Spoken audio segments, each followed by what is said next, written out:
friends of all wine stories around the world. Today we host the president of Consorzio Vino Toscana, Mr.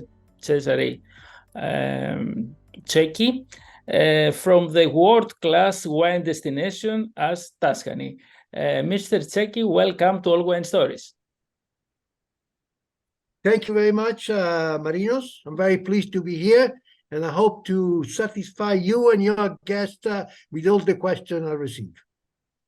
Okay, the Cecchi family starts from a love story with Luigi and Anita Cecchi, began in Poggibonsi, Tuscany in the decade of 1950, when Luigi and Anita poured their hands and souls into Cecchi Winery, Tuscany.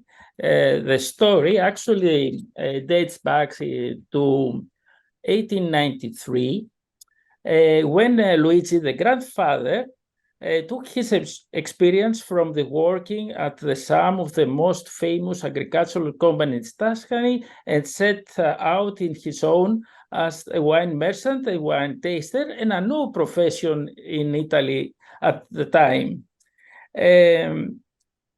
In the early of 1990, his son Cesare helped him to develop the wine label Cecchi, and they began exploring international markets. Cesare is remembered as a man full of optimism and creativity, vision, and ambition, always striving of progress and innovation values.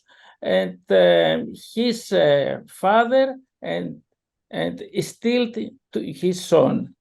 Let's talk about Cecchi wineries. The Cecchi's headquarters is in Castellina in Chianti, and the Villa Serna estate in the heart of Chianti Classico. Also, they hold Castello Montauto in San Gimignano and Val delle Rose winery in Maremma area. Also, they have another estate, the flagship Morellino di Scansasso DOCG and Morellino di Scansasso Riserva DOCG, and Tenuta Alzatura winery in Modefalco, Umbria, where they produced the Modefalco Sancratino DOCG and the Modefalco Rosso DOC. Mr. Cecchi, welcome to All Wine Stories. Thank you very much. Good morning, everybody. And very pleased to be here.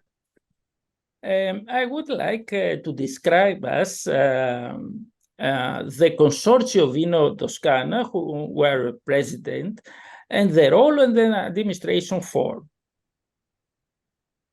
Well, the Consorzio Vino Toscana, in reality, was in some way founded 4 years ago, even if he took his roots from another association who was called Ente Vini Toscana.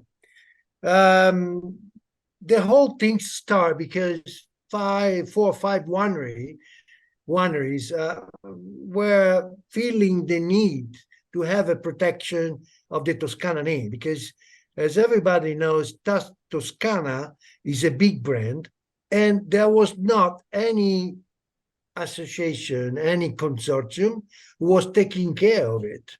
So there was the real need to create this consortium. Just very few but interesting number. I mean, the Toscana IGT is producing around 700,000 hectoliters per year, and is selling about 95 million bottles per year. So this is just to give you a dimension of the importance of this brand. Within that, you have very high level kind of wine that some years ago they were called in Super Tuscan, and still today they are the icon wine from Tuscany. Of course, I don't want to mention any one of it because I have to be, as president, I have to be fair with everybody. But the first 2-3 names that you can remember from the IGT from Tuscany are our member. You also have to think that people who produce Toscana AGT are about 4,000 producers.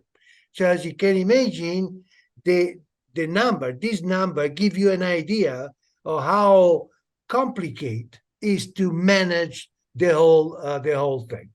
But we have been very successful in the last 3 years. I say 2-3 years because in reality, the first 2 years, as soon as the new consortium was founded, we have the pandemic period. So during the pandemic period, it was almost impossible to move around. So in reality, the big work has been done from the middle 2021 and today, so in the last 2 years. And we have been able to put together almost 8,500 different members. And these numbers are easy to say, but if you think 1,500 company to put together is not easy. Not easy. So this is a real important situation. If you see the board member, you will find the top winery of the Tuscany participated, because it's really a major need to have what we call a tutela. I mean, make sure that this brand Toscana is properly used, and that is the main thing.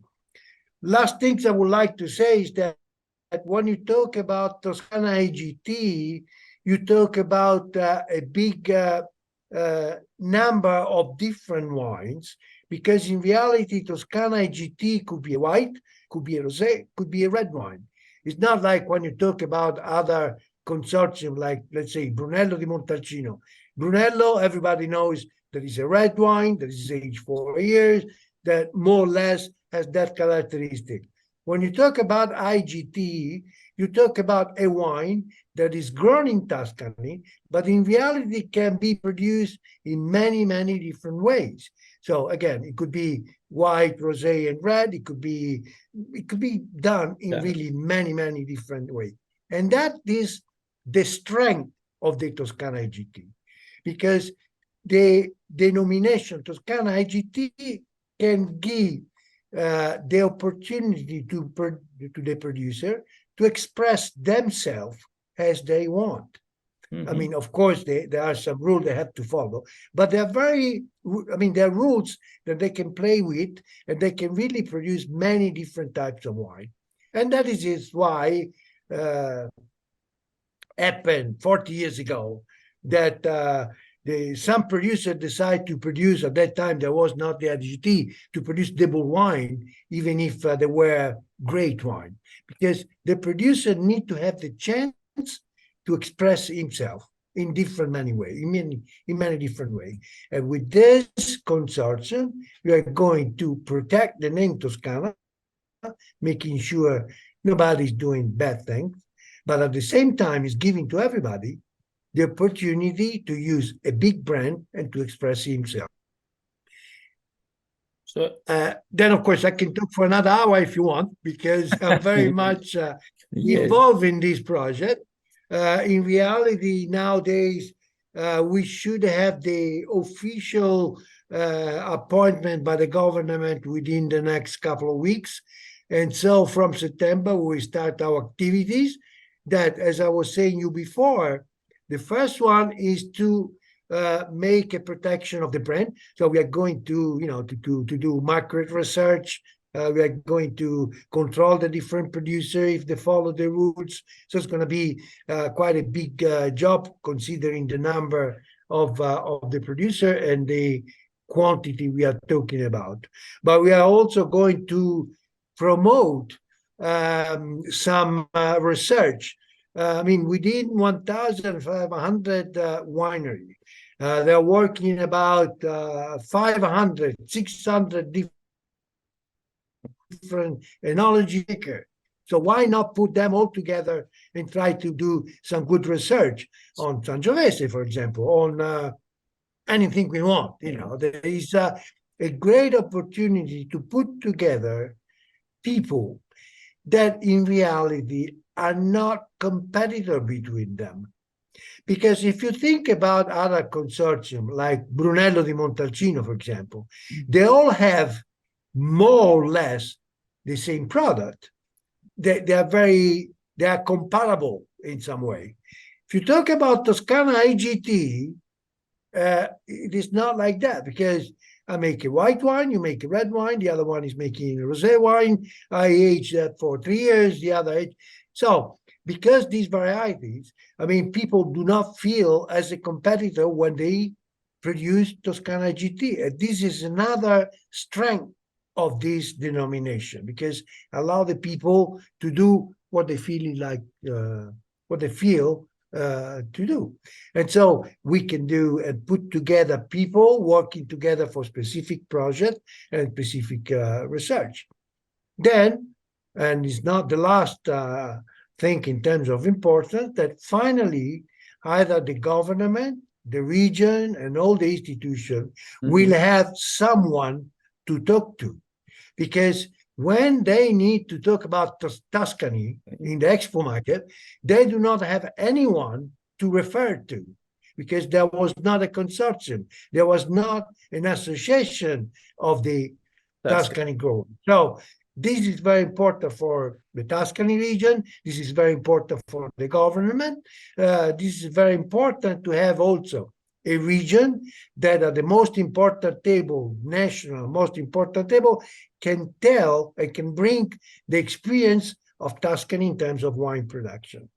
There's a lot of things going on. It's not going to be a typical consortium who promote the wine like Brunello, like Chianti Classico, like Vernaccia, like many other. It's going to be a consortium who will act in a little bit different way. I think you have a lot of work to do, and maybe you have the magic key to balance all the difference and to have the same aim how to protect the name of Toscana. Well, the way to protect the name Toscana is just to work at the beginning, is to check what the producers are doing in terms of quantity, what kind of wine they produce, if the label are fine, all this kind of stuff. But I think the most important thing to keep the image of Toscana in the right position is to work on the market and see what is in the market. If something wrong, we should be acting quickly. And having so many producers as members, we will ask them to help us, giving us information about something that they think is not correct. Because when you talk about 100 different countries where in theory you can export your wine, it's difficult to be everywhere at the same time if you don't have the help of your member. I can go to Mongolia, which is a beautiful country, but I'm not in Mongolia every day. In the United States, you have a lot of people going there. So we will need to be all together very much convinced that we have a very powerful brand to protect. Okay, let's dive into the Tuscany wine world: regions, grapes, winemaking techniques. What about the regions? I'm sorry? The region. Let's talk about the regions, the region of Tuscany, the specific grapes, and okay. The region of Tuscany, as you know, has been one of the most, together maybe another couple of regions in Italy, the most important in the wine production. I'm sure everybody knows the most famous wine from Tuscany, again, like Brunello, like Chianti Classico, like Vernaccia, Morellino. We are very luckily plenty of, because we have a very old tradition in wine production.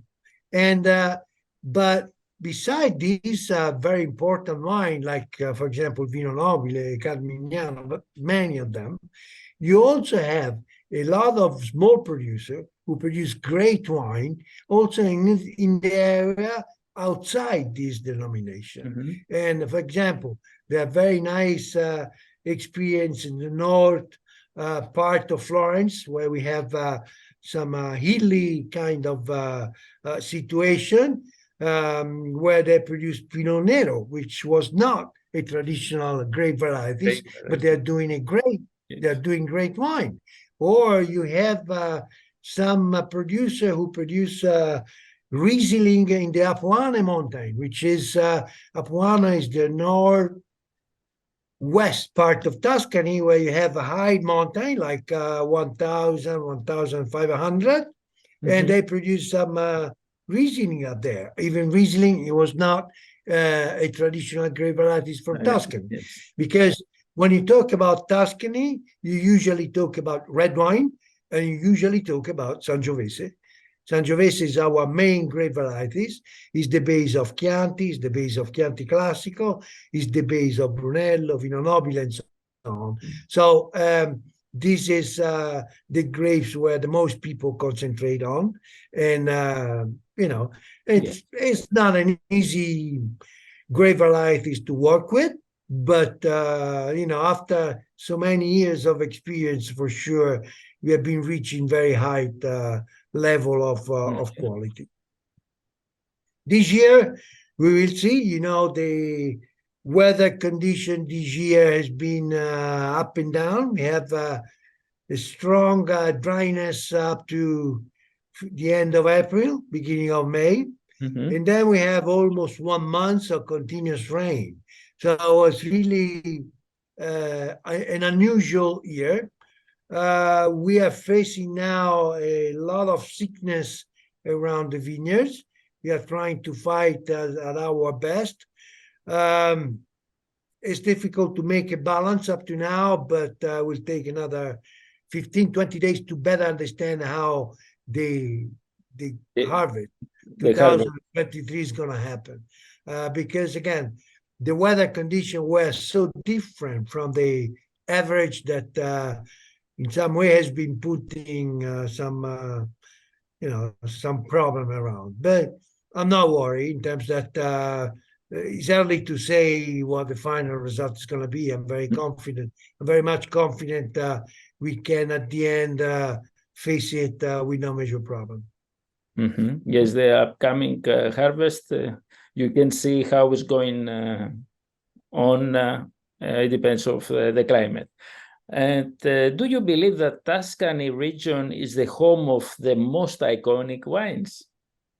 Yeah, I mean, it's very easy.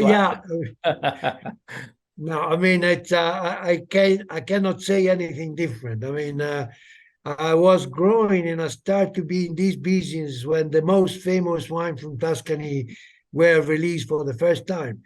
Actually, it happened that many times I was present when they were being presented and introduced to the people for the first time in the tasting that we were organizing worldwide. Yeah, for sure. I mean, it's difficult for me to mention the name of this wine because I want to be fair with all the producers that I represent, so I don't want to. But of course, there are 5, 10 wines that everybody knows, and that luckily are a Tuscany IGT. And we have this producer within our consortium, member of our consortium, and I have to thank them as well because they bring a lot of experience and a lot of advice within the consortium, and they can really help other producers to grow up in terms of not only technical aspect, but in terms of marketing aspect, in terms of opportunity and things like that. So I hope this consortium is going to be a big table where all the people can sit and talk and share experience and information, because very often that do not happen. In there is a place where it can happen. So I will try as soon as I'm, as far as I will be president of the consortium, I want just to make sure people feel free to exchange information. The wine lovers around the world, they ask us about to describe the super Tuscans. We can say the wines are the tasty notes of the super Tuscans are the smooth, elegant notes of cherry, plumbery, and nutty and woody flavor. This is a description of the Super Tuscans. Well, if you allow me to say, by law, it doesn't exist the denomination Super Tuscan. So Super Tuscan is a sort of conventional word that we use to describe a wine from Tuscany, which is an IGT, which reach a very high level of quality. But in reality, there is no any law that describe you how this wine has to be produced or has to be vinified. Mm-hmm. So it's mainly linked to the brand and the producer name, the Super Tuscan. In reality, talking about Tuscany, as I was saying before, you usually talk about red wine. So when you talk about Super Tuscan, you talk about red wine. And producing a very high percentage of our wine with the Sangiovese, very often the Super Tuscan has the Sangiovese as a base. Mm-hmm. Often is blended with our grape varieties, but each different producer has a different recipe, if I can say so. Mm-hmm. So I know it's difficult to understand, but this is again the power of this denomination. You can do things as you like. There are wineries, for example, that in their Super Tuscan, they blend wine coming from different areas. Mm-hmm. So and it has to be a sort of research, you know. Then some of these wines are so good and so famous nowadays that they really become iconic wine and wine that everybody compare with.